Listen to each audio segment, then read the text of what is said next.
Alors dites-moi, je voulais faire le point, ça fait un petit moment qu'on se voit. J'aimerais bien savoir, aujourd'hui, votre douleur, à combien vous l'évaluez entre 0 et 10? Ma douleur?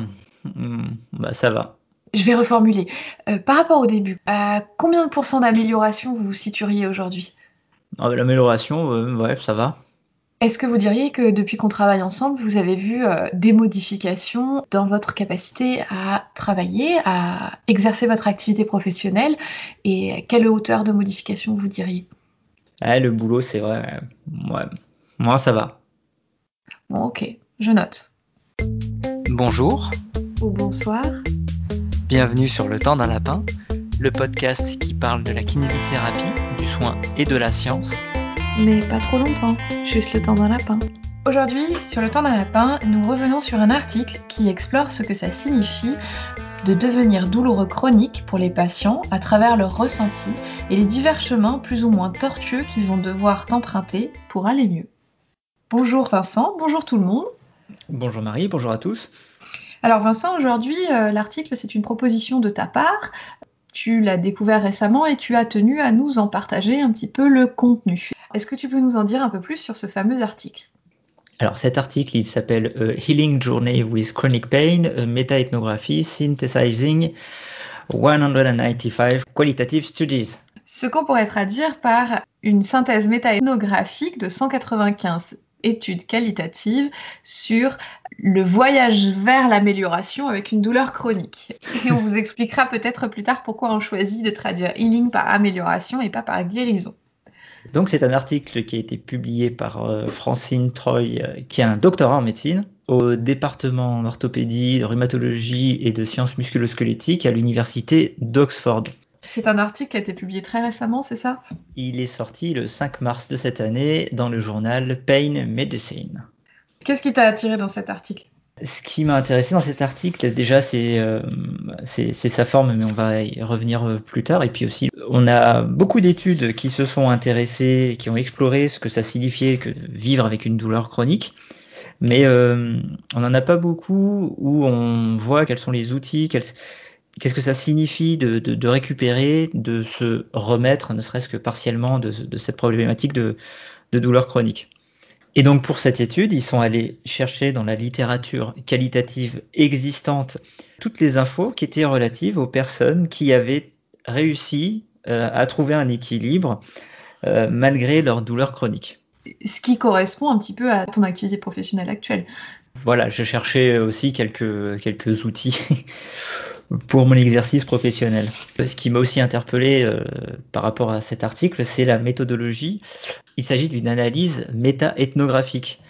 Vu comme ça, on a l'impression que c'est un terme un petit peu barbare, mais en fait, dans les études quantitatives, donc celles où on va mesurer une progression, mesurer des scores, on peut faire ce qu'on appelle une méta-analyse, c'est-à-dire qu'on va prendre les données des patients utilisées pour refaire tourner la machine statistique et obtenir une conclusion qui s'appuie sur une solidité statistique plus importante. Eh bien, le principe de la méta-ethnographie, c'est une synthèse d'études qualitatives et on va aller refaire une étude qualitative sur toutes les données présentes. Dans le cas présent, ils ont extrait 195 études dans lesquelles ils ont pu réunir les données de 3000 patients, ce qui est quand même assez impressionnant pour celles et ceux qui ont pu lire des études qualitatives. Déjà, quand on arrive à extraire des données d'une dizaine de personnes, c'est un travail colossal, donc je vous laisse imaginer un petit peu ce que ça peut représenter de réussir à réunir les informations, les ressentis, les discours de 3000 personnes. Et du coup, j'ai regardé un petit peu et on vous mettra en description du podcast un lien vers un site qui donne des conseils pour bien réaliser sa méta-ethnographie pour ceux qui seraient un petit peu masochistes et qui auraient envie de se lancer dans ce genre d'aventure. Tu disais que cette étude en particulier, c'est qu'elle s'intéresse aux représentations des patients et à leur perception, leur ressenti quant à devenir douloureux chronique, être douloureux chronique, les nuances entre les deux et ce que ça implique pour eux, c'est ça? Tout à fait. Dans un premier temps, ils ont redonné un peu ce que ça signifiait pour les patients être douloureux chroniques, quels étaient les sentiments qui émergeaient. Et donc, ils ont fait la synthèse de tout ce qui pouvait émerger des 195 études. Il y a des notions qui ressortent, le fait que la douleur des patients est invalidée, notamment lorsqu'il y a une absence de cause biologique ou anatomique à leur douleur, leur difficulté de relation avec les professionnels de santé dans ce type de situation, l'impact que ça a sur leur identité propre, le fait que, en raison de l'absence de signes radiologiques à leur douleur, ils peuvent passer pour des gens qui sont peut-être des menteurs, ou au niveau du travail, quand on a une douleur chronique, on peut avoir des relations un peu compliquées avec ses collègues parce qu'on va moins faire les choses du fait de ces douleurs et ça peut passer non pas par un problème de douleur, mais plus par le fait qu'on est un fumiste, une personne feignante, tout ce genre de choses. Il y a des notions qui sont assez importantes sur le ressenti que les gens ont d'eux-mêmes, le fait qu'il y a un avant et un après l'arrivée de la douleur chronique. Un thème qui ressort, c'est je me sens déchiré de moi-même, j'ai été arraché au monde auquel j'appartenais. Quand même on voit l'impact majeur que peut avoir cette douleur chronique et la recherche aussi de reconnaissance de cette pathologie qui est assez commune, je pense, à toutes les personnes qui subissent un handicap. Tu veux dire que du coup, il y a quelque chose qui remonte de l'ordre de c'est extrêmement envahissant pour les patients et en même temps, ils ne sont pas entendus, c'est ça ? Exactement, et ils ont du mal à se faire entendre. Il y a un exemple qui est donné et qui, moi, m'a beaucoup parlé. J'ai une patiente qui m'a expliqué exactement la même chose. Un des patients qui explique qu'il attendait énormément de la consultation du grand spécialiste qui aurait peut-être pu lui donner un espoir de guérison. En fait, au cours de la consultation avec ce grand spécialiste, la seule chose qu'a fait cette personne, sur une consultation très courte, c'est la juger, lui dire qu'il fallait qu'elle se remette au travail et qu'il fallait qu'elle aille au-delà de sa douleur. Et des exemples comme ça, malheureusement, on en a quand même quelques-uns. Ce qui est absolument déjà un non-sens scientifique, ce qui est effectivement jugeant, stigmatisant potentiellement, et qui n'apporte rien finalement. Si je comprends bien, ce que fait cette méta-ethnographie, c'est qu'elle condense en fait les retours de plusieurs études qualitatives pour nous donner une idée de ce qui revient en général. Et du coup, ça veut dire que ce qui revient en général sur 195 études qui s'intéressent au vécu des patients douloureux chroniques, c'est que la plupart d'entre eux expérimentent un vécu douloureux qui va entacher leur identité propre. Je ne suis plus moi-même, je suis déchirée de moi-même, et à côté, on ne m'entend pas. C'est ça ? Exactement, on peut même donner un volume, puisque cette notion d'être déchiré de soi-même et de son monde sont traitées respectivement dans 101 études et dans 119 études. Par contre, la question de la douleur qui est invalidée ou de la personne qui est invalidée, c'est traité dans 54 et dans 97 études. Et on a une idée des proportions dans lesquelles ces pensées reviennent ? Pour que ça ressorte comme ça dans une étude qualitative, oui. Il faut vraiment que ce soit un thème qui soit récurrent dans les entretiens. D'accord. C'est-à-dire qu'ils ont relevé que dans une majorité d'entretiens, ce qui revenait souvent, c'est cette notion d'être invalidé, c'est cette notion de méconnaissance du monde médical par rapport à cette problématique de la douleur chronique. Cette méconnaissance qui viendrait de l'attachement à des signes radiologiques, du coup ? Entre autres, ouais. Ouais. Les patients qui ne réagissent pas au traitement qui leur est proposé, typiquement le patient qui vient pour une lombalgie chronique à qui on donne des anti-inflammatoires et ça marche pas, on lui donne des antidépresseurs et ça marche pas, on lui donne des neuroleptiques et ça marche pas. Ce que je peux voir en pratique quotidienne. Voilà, on tâtonne, au bout d'un moment on arrive au bout de l'arsenal thérapeutique médical et comme le patient ne réagit pas, on est dans une espèce de flottement diagnostique où on lui a mis une étiquette dessus, mais il ne répond pas, alors que normalement, les patients qui ont cette étiquette doivent répondre à ce traitement. Mais peut-être qu'il ne répond pas parce qu'on l'a abordé uniquement dans un modèle biomédical et qu'on a voulu traiter d'abord la lésion avec l'anti-inflammatoire, la douleur avec l'antidépresseur, éventuellement en prenant en compte le stress avec l'antidépresseur, mais peut-être que la personne n'a pas été considérée dans son ensemble à ce moment-là. C'est un peu l'un des reproches qu'on peut faire au modèle biomédical, c'est que du coup, une lésion, une solution, une anomalie, une solution ont été épuisées, en fait, on va être tenté de remettre la faute sur le dos du patient en expliquant que c'est lui qui n'a pas eu le comportement qu'il fallait, qu'il est un patient difficile ou qu'il est un patient peu investi ou que chez lui ça ne marche pas alors que ça marche chez tout le monde. Peut-être qu'à ce moment-là, ces gens étaient déjà dans une situation où ils ne se sentaient pas entendus. Exactement, et puis avec le médecin, le kiné, le professionnel de santé qui a essayé de guérir le patient du fait que c'était un homme de 55 ans et pas de prendre en compte tout l'environnement qu'il y avait autour. Mais d'ailleurs, Vincent, tu viens de parler de guérir. On a dit en introduction qu'on avait choisi de traduire le terme healing par aller mieux plutôt que guérir. Est-ce que tu peux préciser pour ceux qui nous écoutent pourquoi on a fait ce choix-là et en quoi dans cette étude et en quoi c'est cohérent avec ce qu'on peut lire dans cette étude? Pourquoi est-ce qu'on n'a pas voulu parler de guérison? Et ça veut dire qu'on s'enfermerait dans un modèle biomédical dans lequel une lésion est forcément associée à une douleur, une problématique, et que du coup, le traitement qui vise à réduire ou à supprimer cette lésion aurait pour conséquence obligatoire d'enlever la douleur ou la problématique, ce qui n'est absolument pas le cas. Et on le voit très bien dans la douleur chronique avec des patients qui vont avoir, par exemple, une hernie discale qui va être symptomatique et pertinente à un moment et qui vont continuer à présenter les mêmes douleurs alors que la hernie s'est résorbée ou alors qu'on les a opérés de cette hernie et qu'aujourd'hui, ils n'ont plus de raison anatomique d'avoir les douleurs qu'ils présentent encore. Et du coup, on a préféré aller mieux. Ça va avec des choses qu'on a pu dire, par exemple dans la question de la prise en charge de la douleur persistante avec Mike Stewart, pour aller dans quelque chose de beaucoup plus global où on ne considère pas seulement la douleur, mais on considère la vie de la personne et où on peut imaginer aller mieux avec une douleur qui n'évolue pas et on peut imaginer ne pas aller mieux avec une douleur qui change. Et je pense qu'il est aussi important de dire que dans la douleur chronique, aujourd'hui, on est incapable de donner une solution qui enlèvera complètement la douleur. C'est-à-dire que le professionnel de santé ou le professionnel qui orbite autour de la santé, qui promettrait à un patient qui présente ce type d'affection, qui lui dit « moi je vais vous enlever toutes vos douleurs », c'est un menteur. C'est quelque chose qui doit vous interpeller en tant que patient, en tant que professionnel. La personne qui arrive en disant « j'ai une solution, ça marche pour tout, vous allez voir », c'est un gourou, c'est un escroc.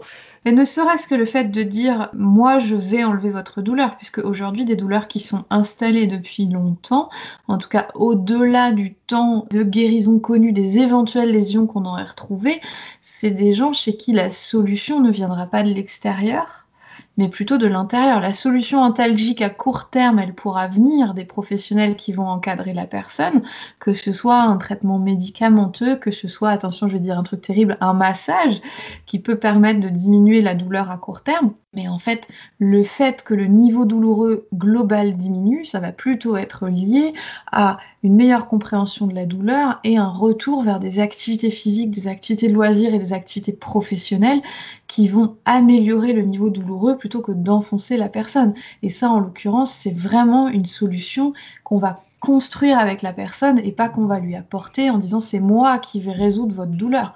Moi, en tant que kiné aujourd'hui, ces patients-là, je peux les accompagner, je peux faire un bout de chemin avec eux pour peut-être les orienter à trouver ces ressources, mais clairement, c'est eux qui vont les employer, ces ressources, et c'est eux qui vont avancer. Ces termes que tu abordes, en fait, ils sont bien mis en valeur par l'étude, puisque il y a d'un côté ce que ça signifie devenir un patient présentant des douleurs chroniques, il y a l'exact opposé en face, qui ont réussi à trouver un équilibre malgré leur douleur chronique. C'est-à-dire que, par exemple, les patients qui se disaient arrachés à leur monde ont pu, grâce à une intervention, grâce à des événements, se reconnecter avec leur monde. Ceux qui se sentaient arrachés de ce qu'ils étaient ont réussi à se reconnecter avec eux-mêmes. En fait, chaque thème a son opposé, à sa réponse du côté du chemin de la guérison. Les patients chez qui la douleur avait été invalidée parce que il n'y a pas d'imagerie concordante ou bien votre douleur elle est beaucoup plus importante que ce qu'elle devrait être avec votre imagerie,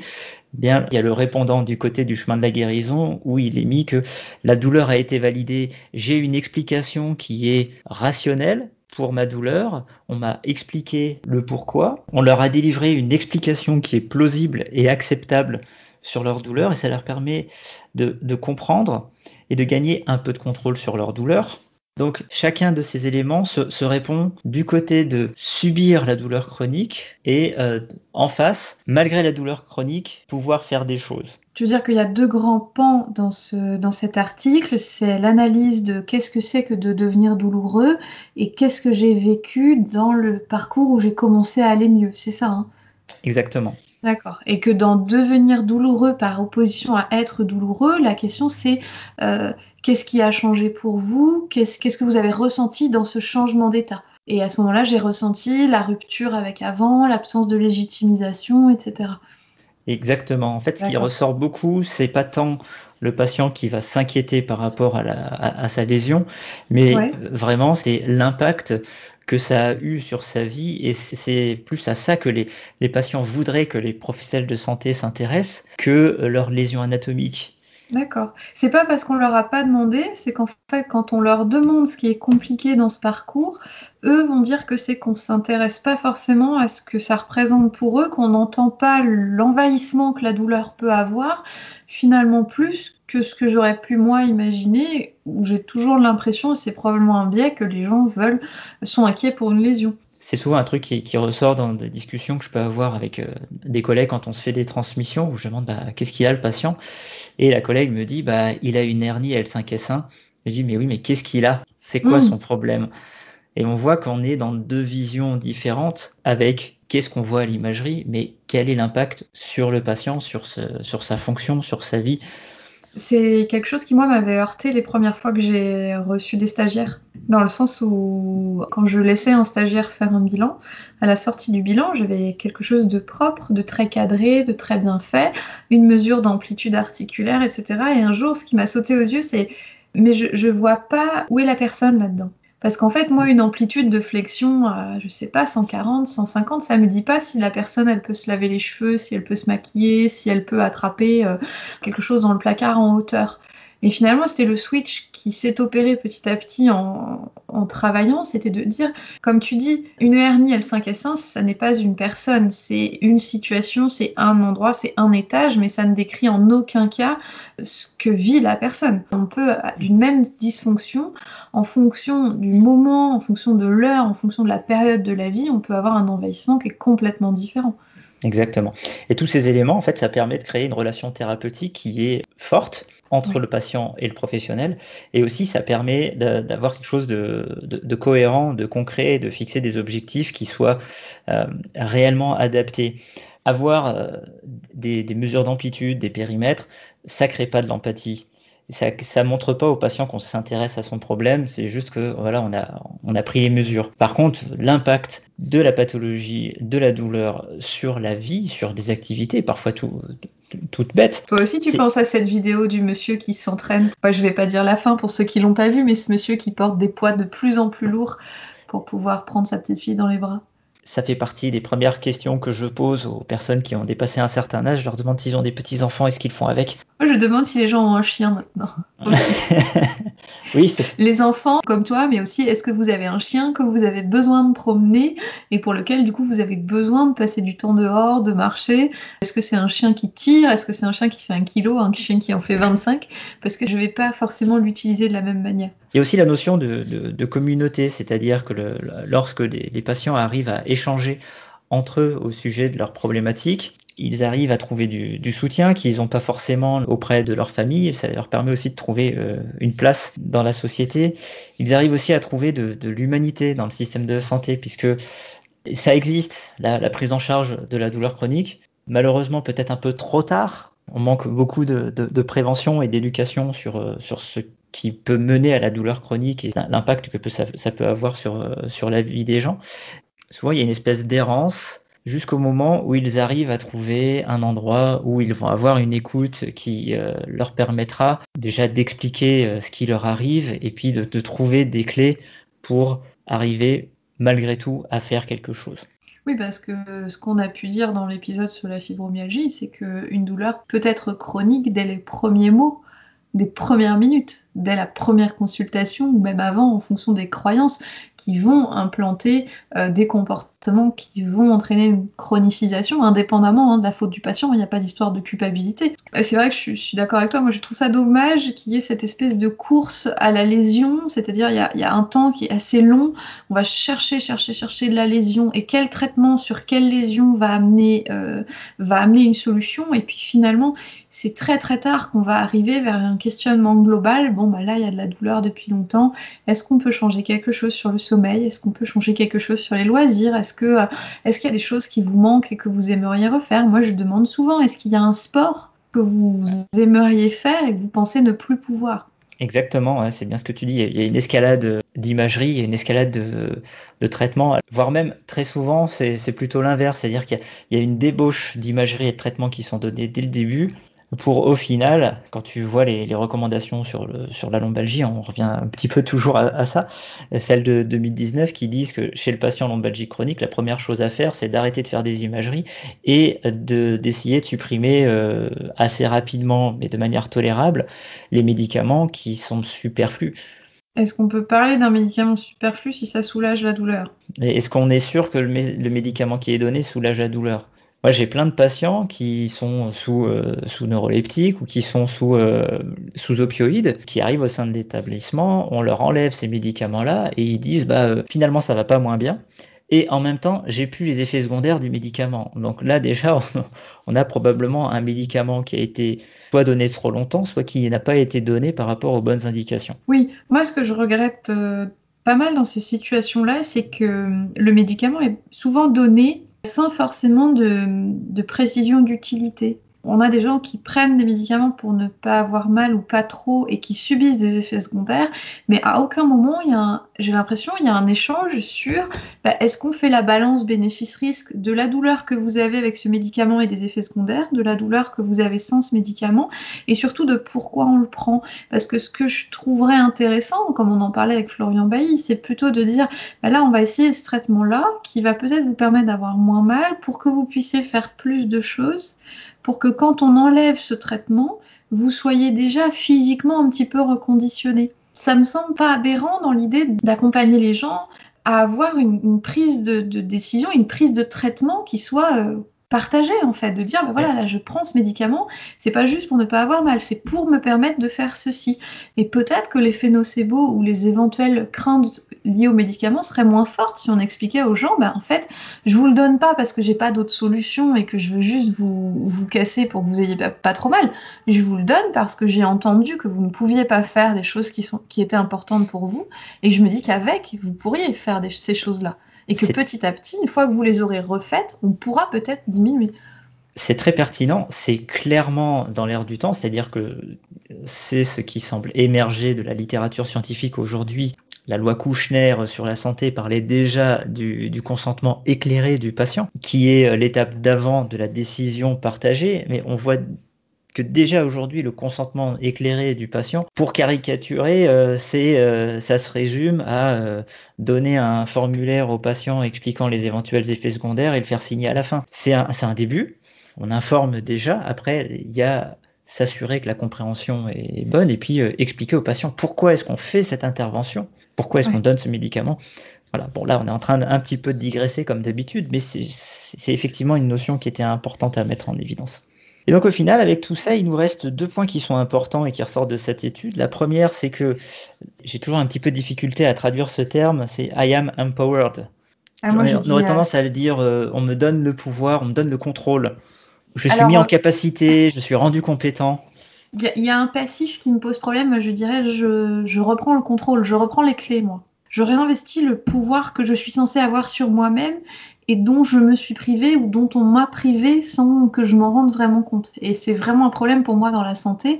Il y a beaucoup de patients qui attendent de nous qu'on trouve des solutions pour eux, parce que je pense que pour eux c'est comme ça que ça fonctionne, alors qu'on aurait jamais dû dériver vers ça. C'est vraiment ce qui ressort de l'étude, notamment la relation avec les professionnels de santé. On passe d'une relation qui est descendante à une relation très horizontale avec le professionnel de santé qui n'est plus, qui devient un partenaire avec une notion de respect, de décision partagée qui s'instaure, et ce qui permet la restauration de la confiance à la fois dans le système de santé, mais aussi la confiance en soi et de l'estime de soi, ce qui permet à la personne d'être restaurée en tant que personne elle-même.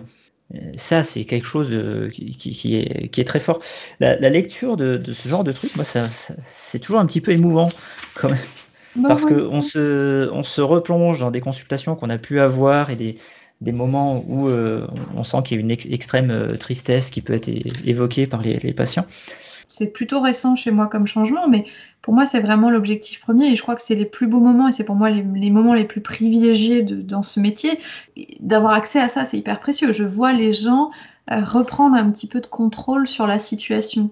Et je vois les gens passer d'une situation où ils subissent tout à une situation où, ok, bah là, en fait, c'est dur, mais j'ai fait ça et j'ai réussi à faire ça et j'ai voulu faire ci. Et ok, là j'ai mal, mais j'ai mal parce que j'ai eu ce plaisir-là à ce moment-là. Et je trouve ça tellement puissant, juste de dire j'ai pu refaire ça. Pour moi, c'est fondamental et je pense qu'on mériterait en parler beaucoup, beaucoup plus dans les formations initiales, les formations continues et dans les médias. Et du coup, est-ce qu'il mettait en lien le fait que cet empowerment, est-ce que c'est ça la condition pour commencer à aller mieux ? Ouais, c'est la condition parce que du coup, ça permet de fixer un diagnostic qui n'est plus patho-anatomique, mais qui est basé sur le problème. Qu'est-ce qui se passe quand je fais de l'activité, comment ça réagit, et du coup, qu'est-ce que je peux faire pour que ça réagisse différemment. Ça permet aux gens de développer des stratégies pour faire des choses, mais peut-être faire ces choses différemment, ou bien trouver des manières de continuer à faire ce qu'ils aimaient, apprendre à gérer eux-mêmes la douleur. On ne peut pas apprendre à gérer soi-même sa douleur quand on ne comprend pas sa douleur déjà. Quand on est submergé par cette douleur et puis tous les sentiments qui vont avec, l'inquiétude, la crainte, le sentiment de culpabilité de la part des patients qui vivent dans la douleur chronique, on ne peut pas apprendre à gérer si déjà on ne comprend pas ce qui se passe. Une notion que j'ai beaucoup aimée, c'est celle de boîte à outils. Les patients qui ont pu trouver cet équilibre, ce qui semble ressortir, c'est qu'ils ont réussi, avec les soignants qui les entourent, à développer une boîte à outils qui leur permet non plus de réagir à leur douleur, mais plutôt de l'anticiper et de faire en sorte d'éviter qu'elle ne devienne insurmontable ou de savoir ce qu'il faut faire quand ils ont les signes précurseurs de l'arrivée de celle-ci. Et pour ça, finalement, c'est indispensable d'aller au-delà de la question de la lésion, puisque si tu penses que tu as mal parce que tu as un disque abîmé qui est en train de s'écraser, au moment où tu ressens la douleur, tu ne vas pas pouvoir engager d'activité et de loisirs, puisque tu risques d'imaginer que ça va aggraver ta situation. Et que moi, pour l'avoir fait, j'ai quelques patients en ce moment que je vois pour ce type d'accompagnement, où en fait, on est tout à fait d'accord. On sait qu'en ce moment, ça n'ira pas mieux parce qu'il y a ça, ça, ça et ça qui sont tellement lourds que ça crée pas un terrain favorable. Mais par contre, on a ça et ça comme outils de court terme qui peuvent permettre de faire que cette période soit moins difficile et que eux peuvent aussi, de leur côté, avoir ce type de traitement, mais se traiter eux-mêmes finalement. Et alors tout ça, ça permet à ces patients de finir dans la dernière catégorie. C'est cette catégorie où la notion, c'est d'avoir un futur, d'avoir un avenir. Ça leur permet d'avoir des perspectives, de se dire, voilà, il y a cette douleur, elle fait partie de ma vie, et du coup, avec ça, je vais pouvoir établir des plans sur le futur, développer une nouvelle façon de voir le monde, avec aussi de l'optimisme. Parce qu'ils se rendent compte d'où est-ce qu'ils viennent, avec cette douleur insurmontable, envahissante, qui finit par prendre le pas sur tous les aspects positifs de leur vie. Ils arrivent à revenir de là, pour certains, et du coup, en voyant le chemin qu'ils ont déjà parcouru, ils voient qu'ils peuvent encore aller vers autre chose, et vers autre chose qui sera, en général, forcément plus agréable que ce qu'ils ont vécu auparavant. Un des thèmes qui ressortait et qui m'a paru important, c'est le fait aussi que on parle beaucoup de l'acte, les thérapies d'acceptation et d'engagement.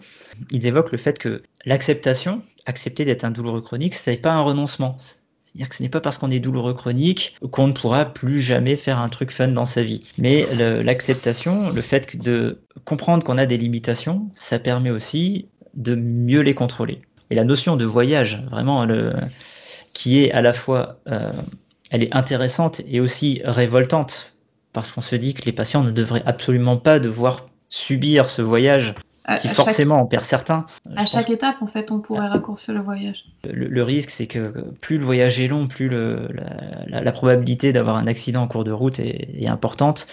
Le risque majeur, c'est de rester enfermé dans un cycle de douleur chronique et que le phénomène puisse s'emballer. Du coup, cet article, en fait, n'a pas pour but de donner des données chiffrées, il a pour but d'analyser ce voyage des patients douloureux chroniques, et où ce qu'ils expliquent, c'est que du coup, on va démarrer par, en général, une forme d'errance avec une incompréhension et peut-être une période où on va subir la douleur en cherchant peut-être des solutions dans un axe assez étroit et assez fermé où on ne trouvera pas forcément des solutions globales, et que ceux qui vont mieux sont ceux qui ont pu bénéficier d'un accompagnement leur permettant en fait de reprendre en partie le contrôle sur la situation, avec déjà donc un premier point de bascule. Là, j'ai compris ma douleur, donc je sais ce que je peux faire ou non, et de remettre du temps de loisir. Et après, un deuxième point de bascule, où malgré la douleur, pouvoir être suffisamment empoweré, moi je dis empoweré, d'être suffisamment en pouvoir pour refaire des projets, c'est là où finalement on accélère un petit peu ce voyage vers le mieux, c'est ça ? Exactement, il y a un paragraphe qui me semble résumer parfaitement comment on doit réussir à faire progresser nos patients, et je vais vous le lire. J'ai donné du sens à ma douleur est réelle. Je comprends mieux ma douleur maintenant. Elle ne me fait plus peur. Elle n'est plus menaçante. J'ai moins peur, je suis moins anxieux. Je sens que je peux gérer. J'ai une forme de contrôle. Je comprends mon corps et la douleur et je commence un nouveau voyage. Je suis parti du chaos vers la compréhension et la gestion. Et du coup, ça, c'est la synthèse et la conclusion de cette méta-ethnographie, qui est que ça devrait être en fait nos objectifs de prise en charge systématiquement quand un patient est douloureux, c'est de les amener vers ce type de pensée en fait. Leur conclusion à eux, c'est quatre orientations. Valider la douleur au travers d'une explication qui soit rationnelle et qui ait du sens pour les patients. Valider les patients par une écoute et aussi en validant leur parcours de soins. C'est ce qui est encore un petit peu difficile parfois, mais effectivement, quand les patients font des erreurs, c'est plutôt parce qu'ils ont mal été orientés plutôt que eux-mêmes ont fait des bêtises. Leur boulot, c'est pas de faire le nôtre. Le troisième aspect, c'est les encourager à se connecter avec ce qui fait du sens pour eux, ce qui est important, ce qui les constitue en tant que personnes, d'être gentils avec eux-mêmes, d'explorer de nouvelles possibilités pour pouvoir aller plus loin plus tard. Et enfin, le dernier aspect, c'est de faciliter le fait que ce soit un retour qui soit sécuritaire pour les patients. Que la fin du voyage, en fait, se fasse dans une sensation de sécurité, en fait, c'est ça ? Oui. D'accord. On peut donner beaucoup d'explications aux patients. Effectivement, si on n'a pas réussi à donner aux patients ce sentiment de sécurité, c'est peut-être qu'on a raté un élément, qu'on n'a pas donné les outils de réassurance suffisants ou les éléments factuels qui lui auraient permis d'avoir cette conviction de sécurité. Ce qui reste difficile, sachant que chaque professionnel est différent, chaque patient est différent, chacun va avoir des attentes différentes et une capacité à absorber des informations ou des connaissances différentes en fonction du moment, en fonction de l'heure. Je reparle souvent de cette dame qui m'avait dit, pour bien soigner quelqu'un, il faut le connaître suffisamment pour savoir ce dont il a besoin. Ce qui est difficile dans nos modèles actuels, vu le peu de temps qu'on peut avoir pour ce type de prise en charge, et pour prendre le temps de chercher à être sûr qu'on a bien compris la situation. Décidément, Vincent, encore un article qui flatte nos biais, qui va dans le sens de la kinésithérapie qu'on aime et qu'on essaye de promouvoir sur le lapin. J'aimerais bien vous citer la conclusion de l'abstract qui dit que l'innovation qu'il propose, c'est de concevoir, alors healing si on veut le traduire tel que guérison, mais moi je garde cette idée d'aller mieux. Aller mieux, c'est un voyage en cours et dans la continuité, plus qu'une destination. C'est aller mieux qui est le voyage et le chemin. C'est un petit peu conceptuel dit comme ça, mais moi je trouve ça très touchant. Et toi, tu voulais rajouter, Vincent, une traduction que je trouve aussi pertinente. Ouais, moi je pensais à healing qui était peut-être ne plus vivre la douleur comme invalidante. Et je suis assez d'accord avec ça parce que je pense qu'à partir du moment où on a compris une douleur et qu'on n'en a plus peur et qu'on peut l'utiliser, on peut la manipuler, on peut se retourner contre elle, si je puis dire, d'une certaine manière, on a déjà fait une bonne partie du chemin. En tout cas, merci de nous avoir suivis. On vous met toutes les références sur le blog. N'hésitez pas à aller lire l'article qui a l'air passionnant. et on vous dit à très bientôt sur le temps d'un lapin.